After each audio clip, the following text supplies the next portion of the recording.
So the extract first, the extraction from the source database, we started it on the last working day. How to extract different source systems. Maybe it can be an Excel file, it can be a CSV file, maybe it's a different database.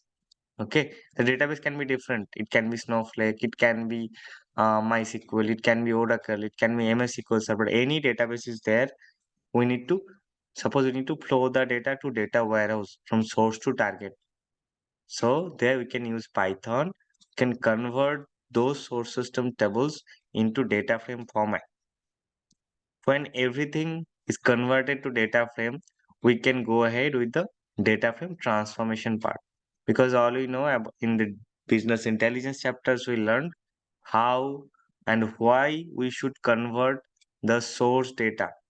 We need to convert it into fact and dimension tables, and we need to flow through the same into the target table in loading part. Okay, so yesterday we learned about how we can extract the information from source systems. So I showed two different examples. Let me quickly show these things. So the first example, we took data from a flat file.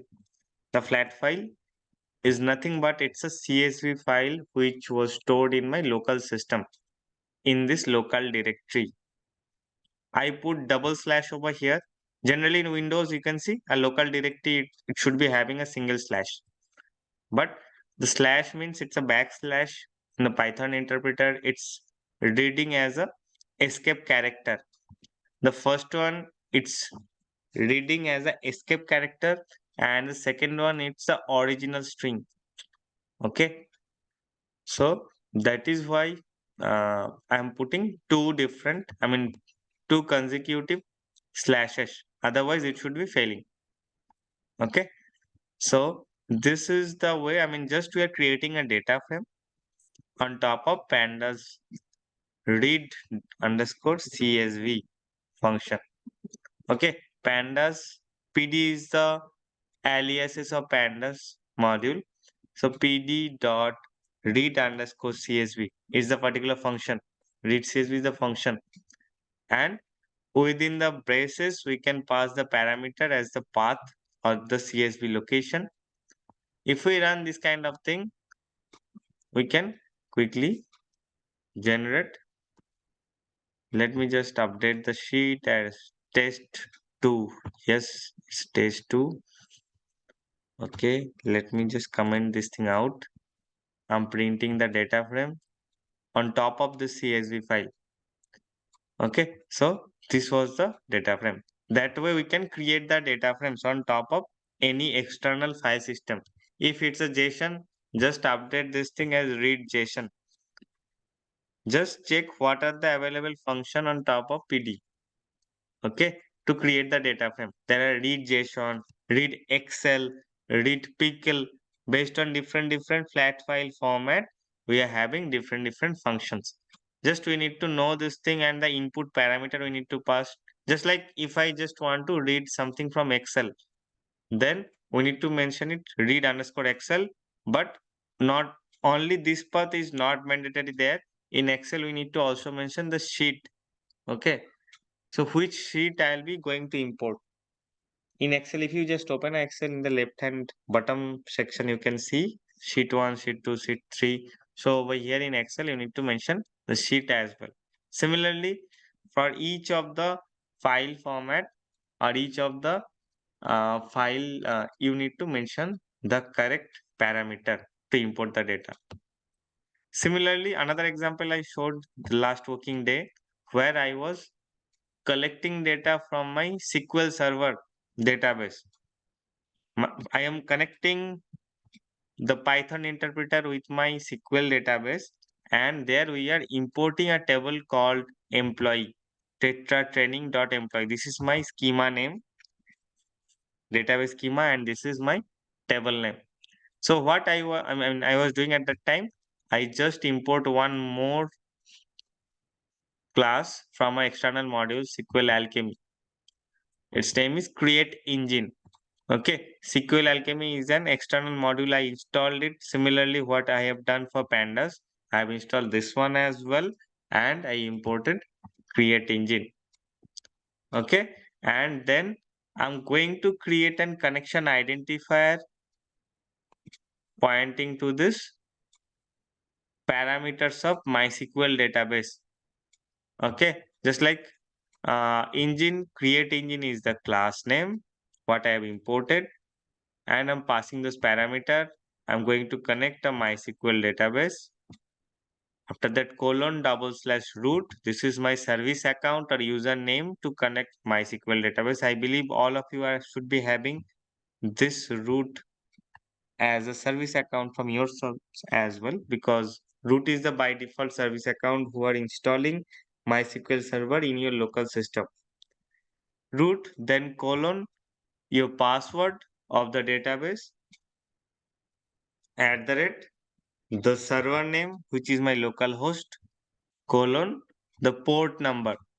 So all the important parameters to connect a MySQL database, I have put it over here, and I was successfully established the connection. Okay. When the connection is created, just call a data frame. I'm just declaring a data frame variables over here, which is an object. So over here, I'm calling PD again pandas dot read SQL query. I'm calling the particular select query. It's reading the data from the employee table of MySQL database.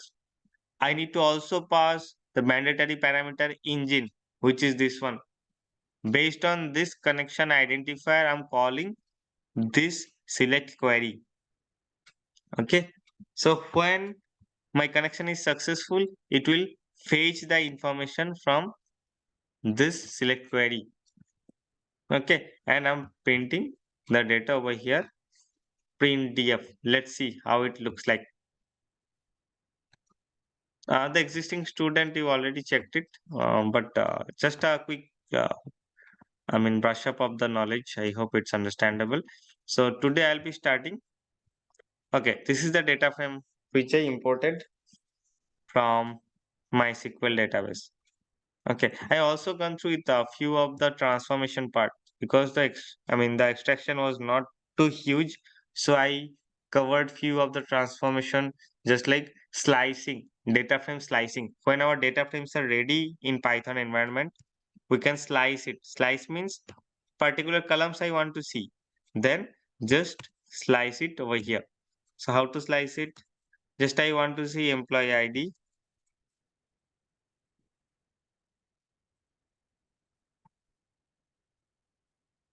employee first name.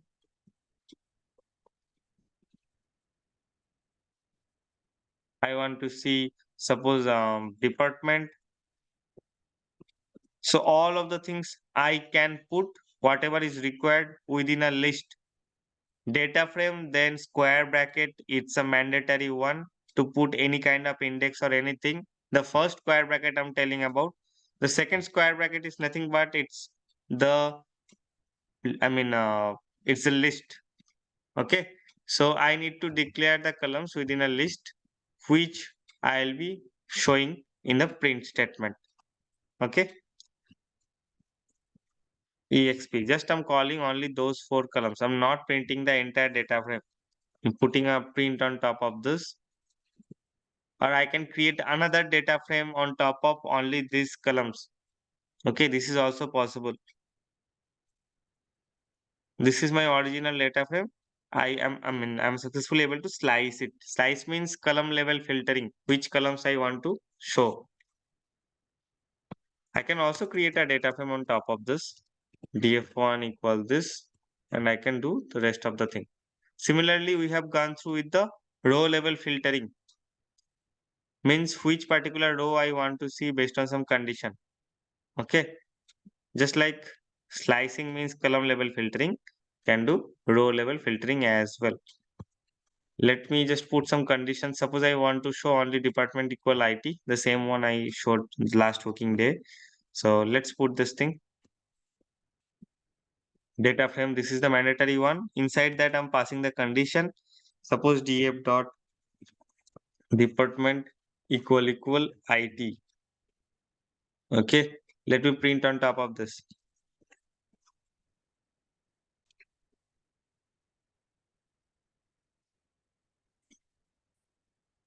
So this is the original data frame, and the second one is starting from here. You can see only IT related employees are here. So this is how we can do row level filtering. We can implement multiple filters as well, putting and or conditions over here. Either it can be and, either it can be or just like this. Okay, we can put some argument just like greater than, less than over here as well. Just like the same thing, whatever we have covered during SQL classes. The row level filtering we covered with the where clause and putting all those stuffs. Similar kind of things we can do over here in this way. After that, what we learned? We learned about uh, some arguments on top of group by, means aggregations. This was the simple one we learned yesterday. Today we'll be just going ahead with the same thing with some more deeper way. We also learned about setting or resetting index. So this is my default index in data frame, which are not coming from any of the source system. Pandas data frame is having this quality to put such kind of indexes.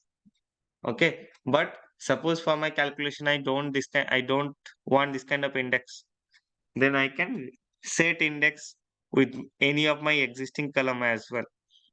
So just we need to use the method df.setIndex. We can also do the reset part of the index. Just we need to go ahead with reset index method. So those are the different things we have learned on last working day. So just a quick brush up of what we have learned on last working day. So today let's start on the new things. So let's go ahead with .loc.iloc method quickly. Actually, today's part is quite interrelated with whatever we have learned on last working day. So I just told this thing, and as well as the people who didn't join on last working day, that should be also a quick recap for them as well. Okay, so let's do one thing. This is my main data frame. On top of this data frame, I'll be doing those kind of transformations which are mentioned over here. I'm just keeping uh, top 5 rows. I can use head. Head is a method passing 5 rows. This should be my demonstration. And I'm in the standard data frame, how it looks like. And below that, I'll be putting the code so that I can compare what is my original data frame and what is the transformation. Okay, I'm just printing a dotted line over here just to segregate the main standard data frame with the transformed one.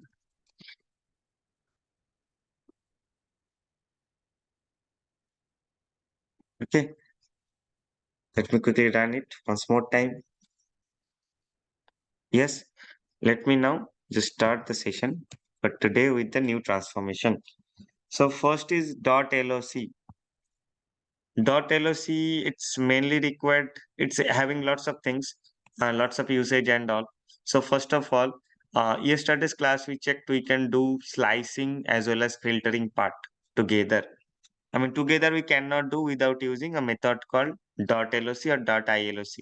The functions are, the subjects and the functions are almost same for .loc and .iloc, but to call the fields, it's a bit different for .loc and .iloc. Let me just show this thing. As I mentioned, if we just use .loc, we can do slicing as well as filtering together in a single statement. Let me show you. Suppose I want to show, I just want to pick few of the columns, just like employee ID, employee first name, department and experience. Okay. Now I want to show only those departments whose department is BPO and who are more than 5 years of experience. Okay, in BPO. Let me just quickly show you. Let me print all the things first. Otherwise, I cannot see the entire data set. I'll be printing the entire data frame first on top of this. First, I'm doing the dot loc method. Okay. Within dot loc, first I'm mentioning the conditions means row level filtering part. Okay. So df dot department equal id, and then I need to slice whatever things. Okay, it was BPO. I told that time it should be BPO, no issue. And then the second clause, I mean BPO, it's fine. I can also include whose experience. Okay, let me do one thing. Let me put the entire filter part within a mask variable.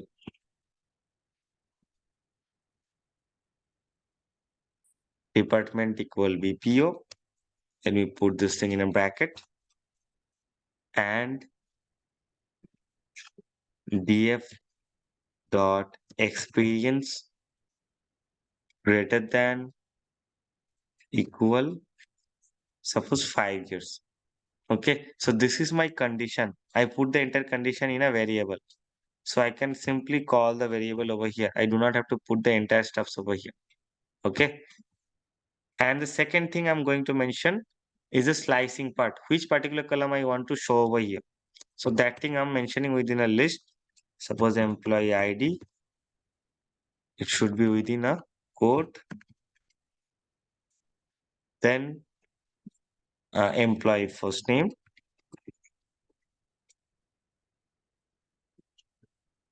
department, experience. Okay. So this is how it should be looking like. Let me put a print statement top of it. So I should be having the condition implemented as well. I can see only these columns and the resultant output. Let me run this. It is having some error. What is the error? Let me check. Not in index. What is happening? 7.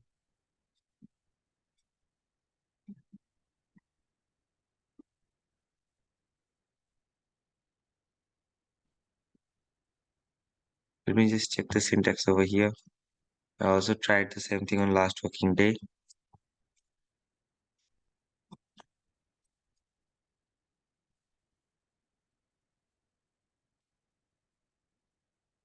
Yeah, first masking thing, then subject age. It's fine.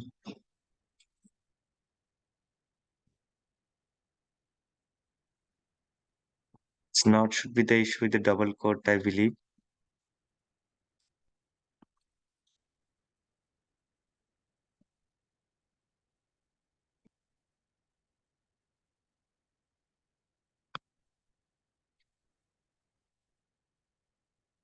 Let me run without the print statement first. Yeah, masking is fine. Let me print the mask as well. It should be the output of Boolean. Okay, one more important concept. If I'm just giving the output of this kind of aim, means the condition itself, then it should be returning the logical or Boolean true and false condition. Means we have total 0 to 10 indexes, total 11 records are there. So if this kind of conditions are applied, so based on each of the row indexes, which should be true or which should be false, they're putting some Boolean mask on top of each of the row indexes. So only row number 5 will satisfy the condition. Let's see over here. 5 is having BPO and more than 5 years of experience. He is having 20 years of experience. The other BPO employees here, 2 years of experience. Yeah, only 2 BPOs are there. Okay. Yeah, so the masking part is also fine. So what is the issue with this print statement? df.log This is my first one. I'm passing a mask and I'm passing employee ID, employee first name. Whether it's the issue with the double quote,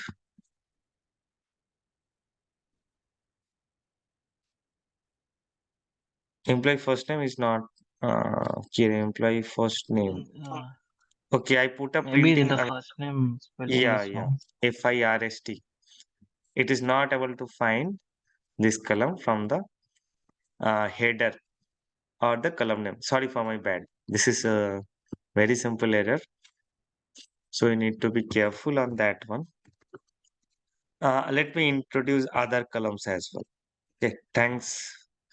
Okay, experience as well as department. Let me just run it. Yes, I can see the condition is also satisfied as well as I can slice the data frame. Okay, this is why .loc is used. Okay, I hope it's understandable. .loc. Let me introduce .iloc. It's having the same operation. I have to introduce both filtering as well as slicing part in .iloc. But .iloc I stands for index. I'll call the column name not by its name. I'll call the row name. Row name actually we are calling by indexes only. So both row and column should be called by the indexes over here. The syntax is same. We should be having a comma in between row and column. Okay. So first we need to mention a row or I mean the particular rows index. How we can mention this? Suppose I want to print 0 to 3. 0 to 3 indexes of rows. Okay. Similarly, I want to see over here in a column level as well, they are putting the column indexes 0, 1, 2, 3, 4 in this way. So I can also want to see 0 to suppose 4 columns. So this is the syntax. This is the starting range, colon, the end range. Let me print the output first. And after that, we can modify if anything is required.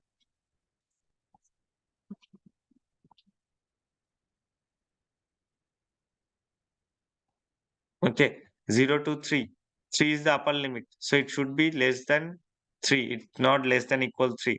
3 is omitted. So it's you can see 0, 1, 2. They are printed. Okay. 0, 0, 1, 2. Similarly, over here, 0, 1, 2, 3. The last one is the upper limit. It, the things it should not be touching. So whatever is required, I can choose it from here. So this way you can slice it as well as we can filter. I mean at the row level as well. Okay, this kind of ILOC method is very useful if you are learning just like machine learning or any kind of data science related project. Suppose you are having a big data set, you want to prepare your test data and trial data just like this way. So there you need to segregate from the main data frame. You need to segregate the data frames based on that ILOC methods and those indexes. So over there you can see lots of usage of .iloc. It's very important method. Okay. I have one doubt. Yeah, Uh, tell me. so Vikas, correct. the Yeah, hi Vikas. yeah, so the index value of the I mean what is the first column here? This is the starting index. Okay, That's the I can first row, right? That's the correct. first row. In case of 0 to 4, is 0 the employee ID or the index column?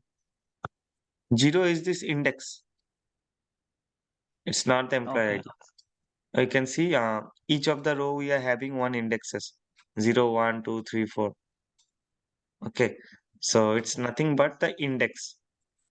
So it's printing Uh, 0, 1, 2 I'm means talking about the columns. mean, Okay, columns. 0 means yeah. for the column 0 is employee ID. 1 is employee first name. Employee last name is Okay. 2.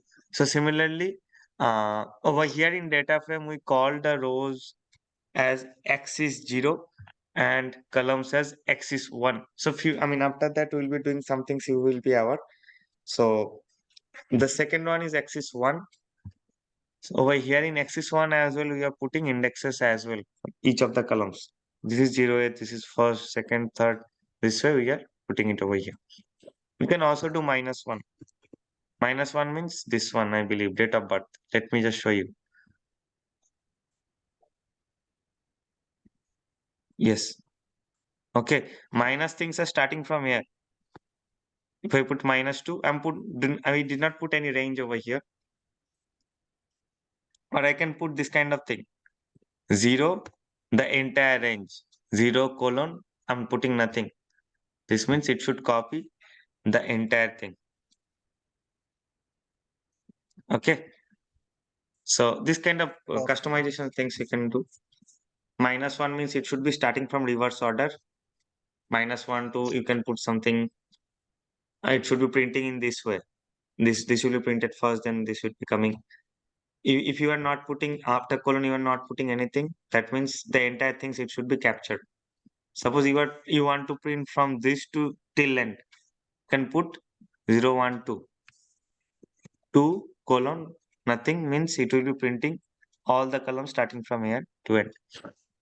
Okay. But yeah, as per your questions, we are putting each of the indexes on top of column number as in axis 1. Okay, right hand side of this comma. Okay. Mm, Yeah, got it. Okay, thanks, Vikas. Okay, I hope that is understandable for everyone. If not, please tell me. Anyone is having any other doubt? Because those are very, very important when you will be going with depth or you are using or utilizing Python with any other data related projects, data science, machine learning. So this is very, very basic methods. I mean, they are also expect you to you knows. I mean, you knew all those things, and then you came to data science or just like this. Okay. So moving ahead with the next topic, adding and removing columns. Suppose I want to add some column over here. Okay. Let me delete those coding stuff. Okay. So suppose I want to introduce a new column. The columns data can be hard coded, can be conditional. Let's do a hard coded first, or after that we'll be doing a derivative. I mean, we'll be derived one particular columns value.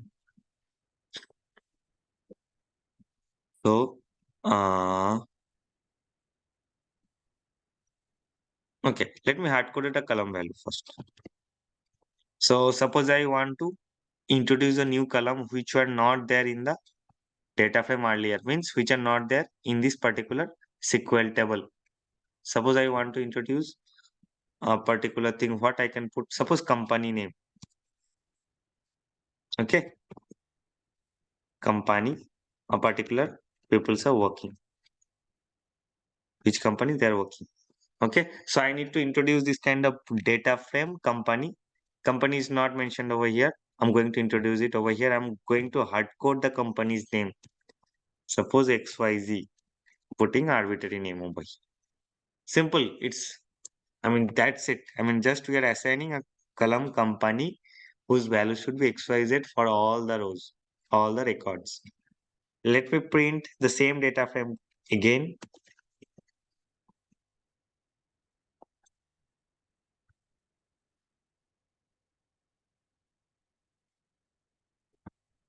So this is the updated one. You can see a new column has been introduced called company. Okay. I can also do any derivations or derived columns over here. Suppose I'm going to introduce another columns. Suppose I want to put a ratio between salary versus experience. So let me just have a ratio salary divided by experience. Just I want to know uh, what is the, I mean, the average tendency or just like this, a particular, I mean, experience, increasing experience, how it's impacting the salary. Okay. This kind of calculation I want to do with the particular stuffs. Or maybe how experience, putting experience as a dependent variable or independent variable, how salary is depending on it. So for that, I'm just calculating one particular column. Suppose I'm calling it sal underscore experience, combining it. So how to do the derivation? Just I can call df dot salary divided by df dot experience. Okay. I can also call the salary with this format. If we just follow this way, then we need to put salary within quote. But if we just use df dot, then we do not have to put quote on top of salary. We can also do in this way. This is generalized. I mean, if we are calling any columns, we can call in either way. We can put df dot column name, or we can put in this way as well. What I was doing in the earlier, just like this one, df dot salary by df experience. Any things we can follow. Okay, let me put in this way. If we are putting this way, you do not have to put the inverted comma. Okay, let me print the df. I introduced one more column. Let me see how the data is looking like. Yeah, this is the original one. Over here, we introduced two more column, company and salary experience. So this is the ratio you can see and how it's mattering based on, now the analyst or anyone can analyze how it's for each of the department, the graph is increasing, for each of the department the graph is decreasing, or just like this, that need to validate, or after a particular years of experience the salary growth is much more than that average. So that thing they can also check. Okay, so this way we can check it.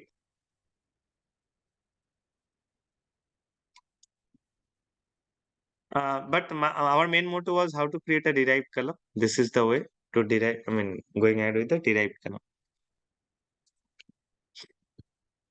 Okay. Now, how to removing any existing column. Suppose I want to remove an existing column. Suppose I want to remove employee last name from here. So what should be the syntax? I'm going ahead with the same format over here. Let me directly put it over here. df dot drop. Okay, drop is the method.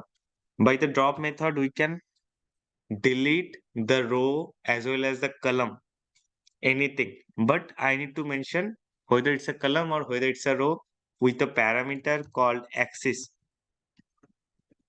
Axis equal 1. I told column is mentioned as axis equal 1 and row is mentioned as axis equal 0. Okay. And which particular column I want to delete, let's mention it within a comma. This should be my second parameter.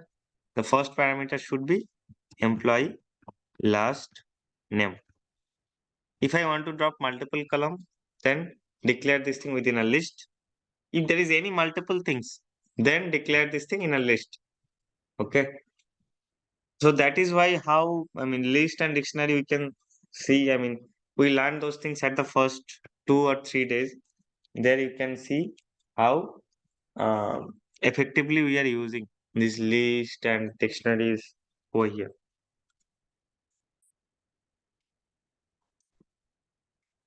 I ran it. It will be dropping employee last name. You can see employee last name has been dropped from the data frame. Okay, the other columns are there as it was. Okay, any doubts so far from anyone? Okay, I hope no. Adding and removing records. So how to add new records, how to delete any existing record. I'm deleting this kind of codes from here. I hope the things are understandable. How to delete? Let me create some existing record. While creating some existing record, we can use dictionary, or we can insert the data. Suppose I want to insert a particular record of employee ID, employee first name. So I can, okay, let me just show you. Df dot append. Append is a method. Over there, I can declare a dictionary. Okay. In the dictionary, the key should be key. In dictionaries, the concept of key value pair, key should be the column name, and the value should be the value I want to enter. Suppose I want to enter a value 203. Okay, 203, it's a integer. That's why I'm not putting the quotation. The next column, let me put employee first name.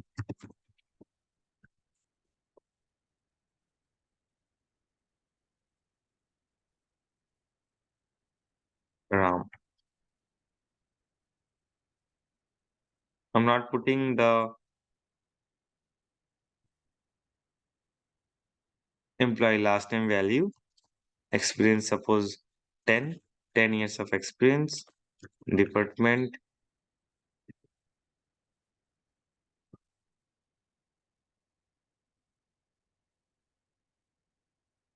GPO. Okay. And I need to also pass an important parameter with this dictionary based on this index. So what should be the index? So as of now, I'm passing. This is the important thing. We need to pass this one. Ignored index means what? If I put ignore index equal to this parameter over here, I should be ignoring index from my side, and the interpreter will assign the row with the new index, means 11. So what is available after 10, which is the available index, they will be putting it over here. Okay, I'm putting a print on top of data frame now.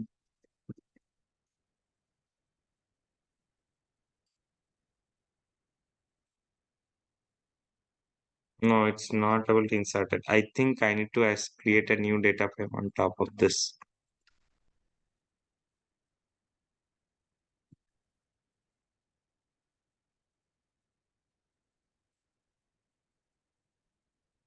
Yes. So this is my new record. Here is a warning that it's giving the future. It's a warning. It's not an error. So what is the error? What is the warning? Append method is depreciated and will be removed from pandas in a future. Use pandas.concat. Okay, they're telling us to input pandas.concat. You can also implement pd.concat over here and pass those kind of stuffs. As of now, no error is there. So let's learn and check whether the thing is fine. Yes, you can see 203 RAM. Okay, what is NaN? NaN is nothing but null. Okay, null in pandas data frame. So null is represented in this way over here. I haven't put any entry for employee last name. That is why it's a null value. Similarly, the things is the same thing over here, same thing over here. You can see there is none as well. None is the null value which are coming from SQL database. Okay, if you can see the SQL, if you can remember the particular table, I haven't enter a particular data for this date of birth column. Okay, similarly for this one. So for those records, we are getting none as it's null from the SQL itself. But during, any kind of transformation activity on top of the data frame, whatever null value is there, it's representing it as NaN. Okay. Hope that is understandable. Okay. So this is how we can append any new record. How to drop any existing record? Let me delete it. df.drop. The same thing. I need to mention axis equal 0. Means I'll be performing this operation on top of rows. Okay. Now which axis I want to delete? I can call the indexes. Suppose I want to delete 0 to 0 to 3. Okay. I need to mention 0, 4. Means 4 is the upper limit over here. Okay. What is the error?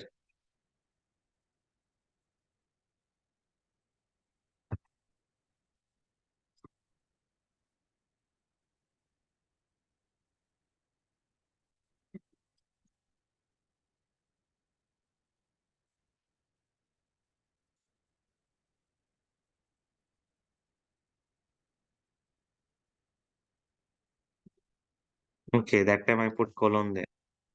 Axis equals 0.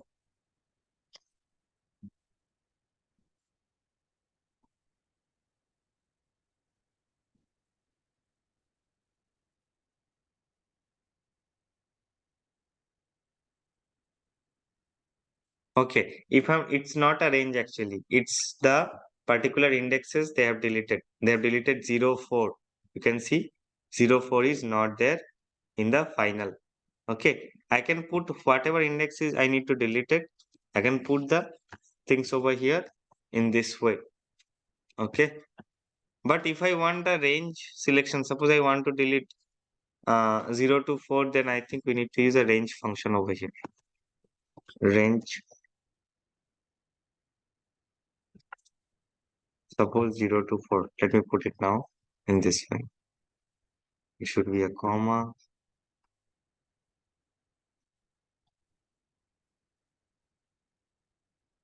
You can see 0, 1, 2, 3. 4 is the upper limit. That is why they have deleted 0, 1, 2, 3. Okay. So this is how we can delete it. But we need to mandatorily mention whether it's axis 1 or axis 0 in this way. Hope that is understandable for everyone.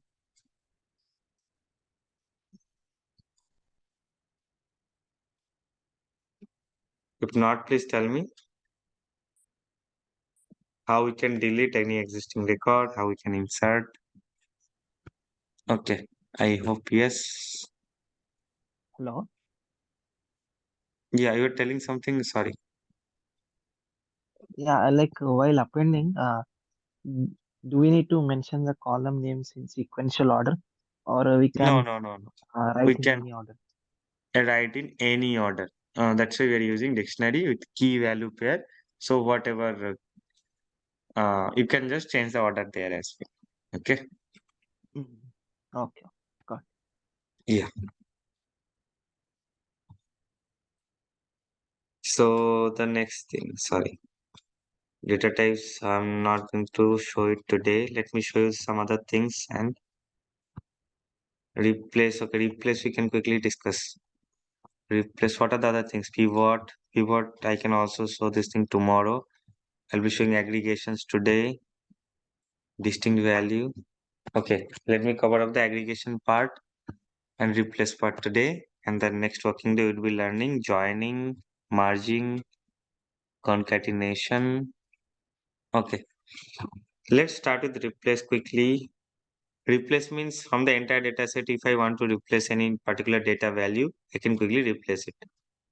Okay, suppose I want to replace df dot replace. Replace is the method. I can use a list.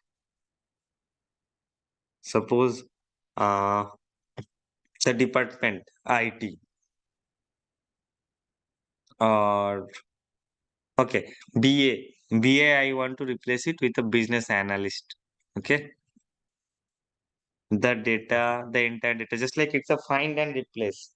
Whatever we can do in Notepad++ or any other editor, we use Control F and then we replace it. Similarly, it will be doing the same thing. Sorry.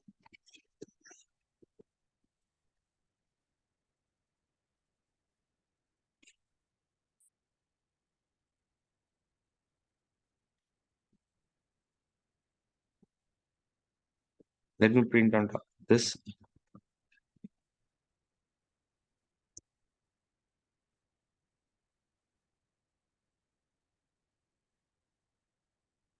No.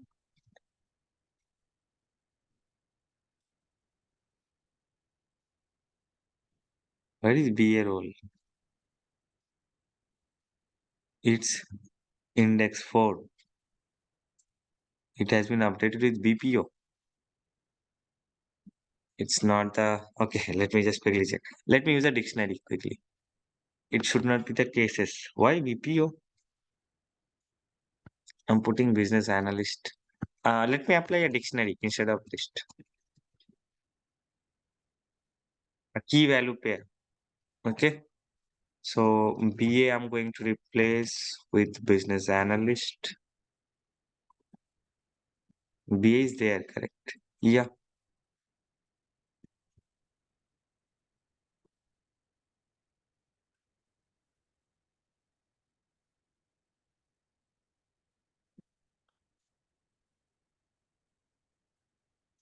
Yes. Not sure why it's not working for list. Dictionary is useful for multiple replace. You can put multiple things with a key value pair. Okay. That's like BUIT. I can put business IT. Okay. Those are different designation in a particular IT industry with just like business IT. Okay. We can use key value pair combination. Key is the thing we need to find and the value is the thing we need to replace with. This way we can replace the existing one. Just use replace method and inside that use a dictionary to replace it. Okay. Uh, Okay. Yeah. Tell me. like if there are other columns with values same as BA, like how do we select those columns? No, this is for entire data set. Just like in a Notepad++, we have comment over here. Find all and replace. Uh, Okay. do you want a conditional replace? I mean, for that column, you want to replace for that Yeah, value. I mean, can we do for only a specific column?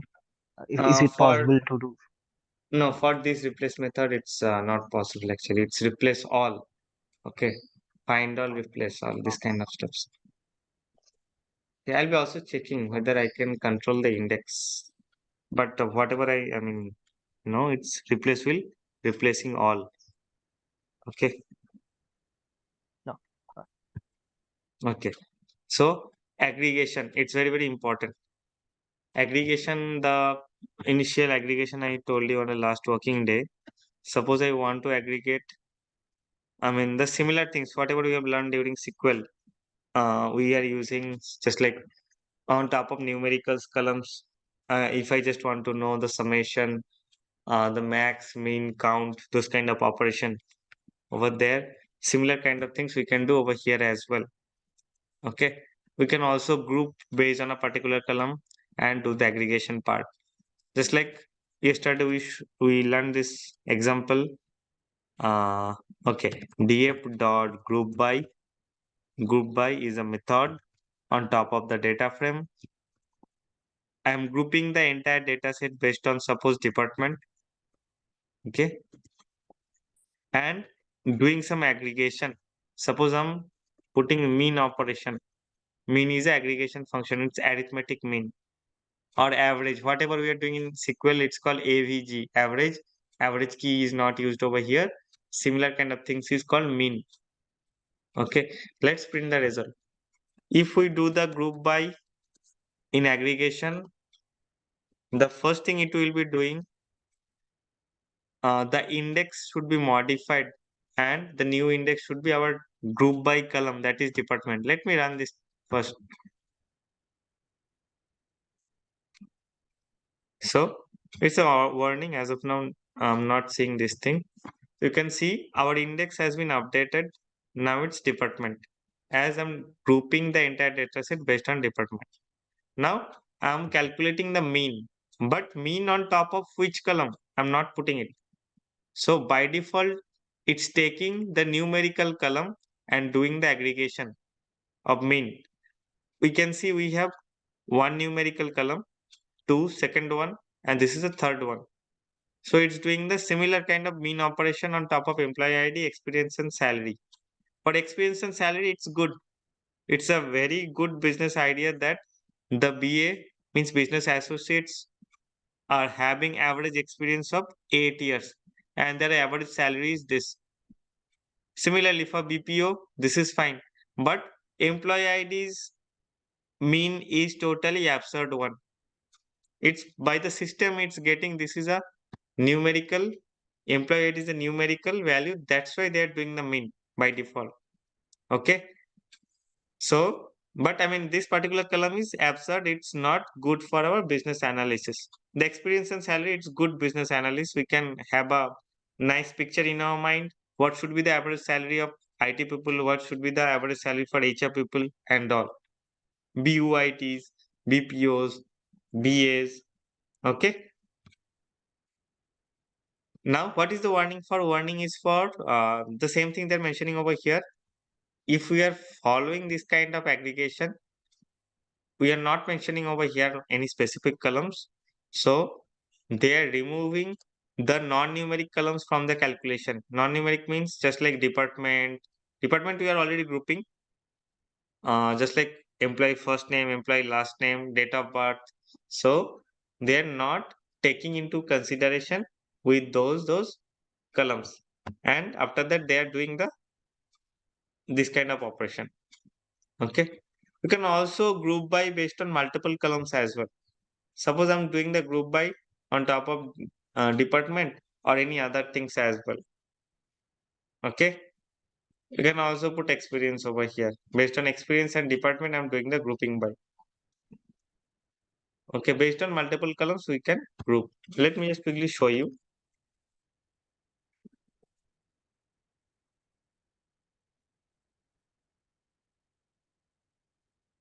how the thing should be looking like. Okay. So you can see now experience side, I mean, indentation is, I mean, the change over here. Department BA. 6 years of BA is having salary average. This one employee ID. This is totally absurd column. Please ignore it. Now, how to ignore it in our calculation? I'll be showing quickly. But as of now, please ignore and check department experience and salary. The combination. Each of the department their experience. How it's been grouped over here. Okay. We have two different BA people with having two different experiences and how the salary is mattering. I mean, it matters over here. Okay.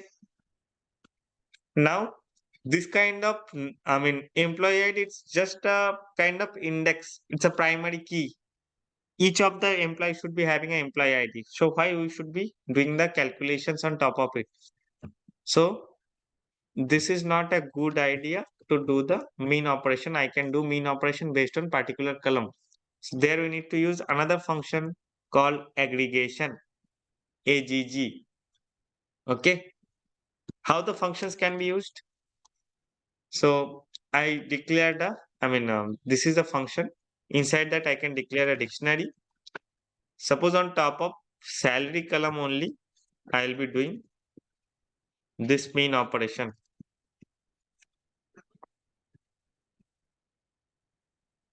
So salary should be my key and mean should be my value. Okay, now you can see I can ignore the employee ID. The AGG function or aggregation function is very, very useful over here. Let's delete experience from here and let me add experience in another column. So the first key value pair is salary mean. I am inserting the second one uh, with another one just like experience mean.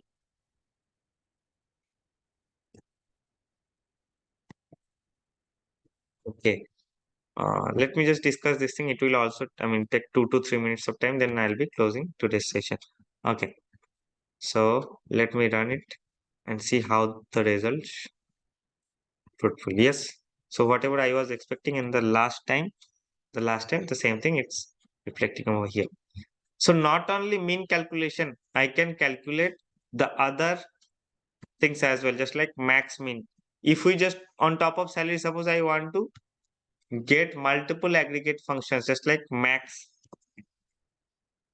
maximum salary of an IT employee. I'm including max as well over here. As those are multiple in the value section, I'm declaring this thing within a list. Okay. I'm declaring max, mean. I can also declare the standard deviation, STD.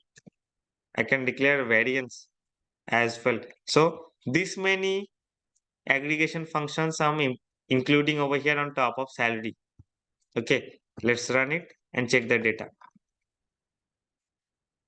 So you can see the entire data set has been divided. Underneath salary, you can see mean, max, mean. This mean is minimum, this mean is the average one.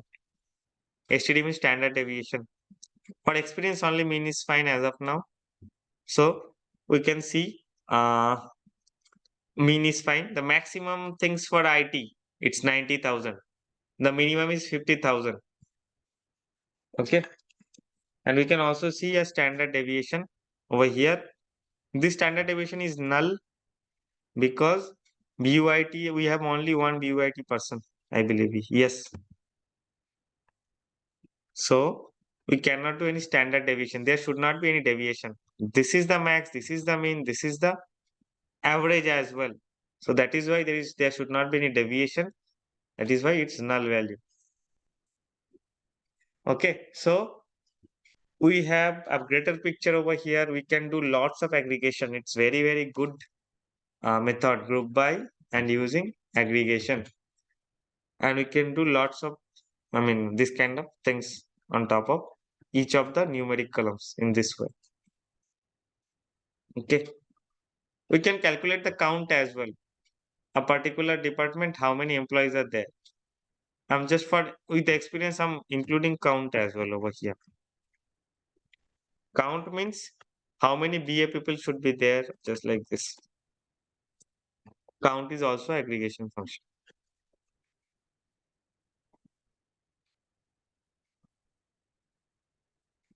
Okay, here is a clear picture. I just included it's in experience, but I can include the count in anywhere. Just for our identification, there are 2 BA people, 2 BPO, 1 BUIT, 2 HR, 4 IT people. Okay, count is helping with the count. Hope this is clear.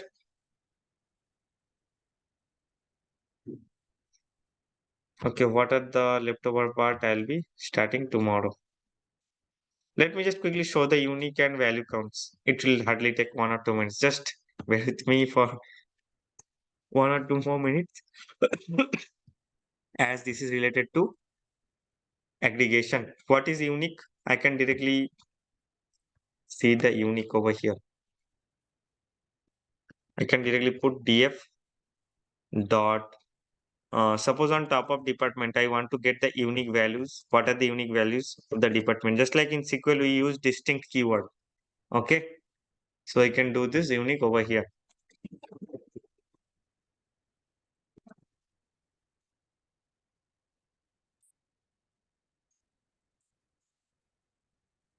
This is the output. It should be giving the output with a list format. Okay. So column dot unique method. It's just like the similar operation, whatever we have followed during distinct.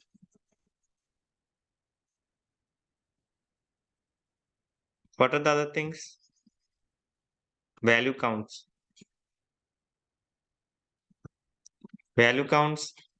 It's similar things. I mean, whatever the last things I've do. I mean, I've done the count part.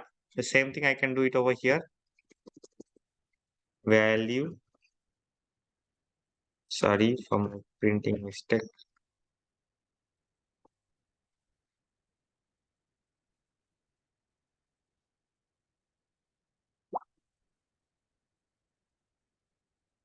So there are 4 IT people. The value counts, it's directly showing you what are the distinct thing on top of a particular column. I mean, what are the frequency of a particular column? 42221. Okay. So those are the value counts, how we can use value counts. It's nothing but the repetition or the frequency of each of the department over here.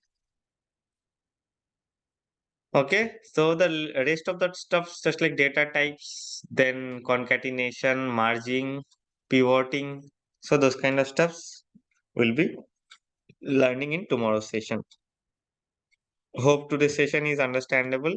If there is any doubt, please tell me. Those will be closing the session for today. No doubt? So Yeah, all these because do all these methods comes under pandas library. yeah, as of This now we are value using count. pandas. Yeah, pandas Okay. is our main. Over here, I use pandas.